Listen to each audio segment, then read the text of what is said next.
నీ తప్పు నా తప్పు నీ తప్పు నా తప్పు మాట్లాడుకునే సందర్భం కానే కాదు. సో ఎవరైనా అందరం కలిసి ఇమీడియట్గా పూర్తి చేయాలని కోరుతున్నాను నేను. మేడం, రోడ్డు ప్రమాదాలు ఎక్కువగా జరుగుతున్నాయి. ఎన్నో ఏళ్ళుగా కూడా ఈ సమస్య ఉంది. మీరు కూడా గతంలో ఈ నియోజకవర్గం నుంచి ప్రాతినిధ్యం వహించారు. మరి ఎలాంటి చర్యలు గతంలో ఏమైనా తీసుకున్నారు? ఏమండి, గతంలో స్టేట్ హైవే ఉంటే దాన్ని నేషనల్ హైవే చేశాను నేను. నేషనల్ అయిన తర్వాత బీఆర్ఎస్ గవర్నమెంట్ వచ్చిన తర్వాత అమౌంట్ అలాట్ చేశారు, దానికి టెండర్ ప్రాసెస్ కంప్లీట్ చేశారు. వర్క్ స్టార్ట్ చేద్దాం అనుకున్నప్పుడు ల్యాండ్ అక్విజిషన్ అవసరం ఉండే, ల్యాండ్ అక్విజిషన్ కూడా కంప్లీట్ అయిపోయింది.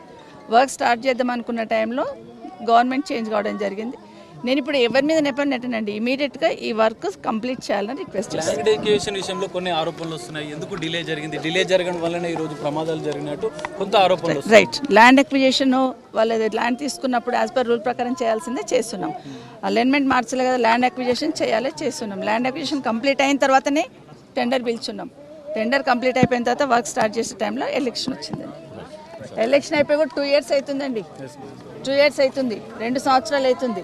లాస్ట్ ఆలూరులో యాక్సిడెంట్ అయినప్పుడు అప్పుడే చెప్పాను నేను, కనీసం మీరు రోడ్ స్టార్ట్ చేయట్లేరు, కనీసం షోల్డర్స్ అన్న మట్టిపోయండి, షోల్డర్స్ అన్న వెడల్పు చేయండి.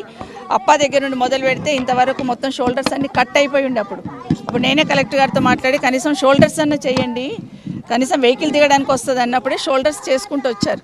మళ్ళీ మిర్జాగూడ దగ్గరకు వస్తే షోల్డర్స్ అట్లాగే ఉన్నాయి కాబట్టి యాక్సిడెంట్ జరిగి ఉంటుంది. బట్ ఏదైనా కానీ ఆ కుటుంబాలకు, వాళ్ళు చనిపోయిన వాళ్ళ కుటుంబాలకు ఎవరు తీరని లోటు, అది ఎవరిని కూడా తీర్చలేము. ఇప్పుడు రాజకీయాలకు తావులేదు, ఇమీడియట్ కంప్లీట్ చేయాలి వాళ్ళ కుటుంబాలు.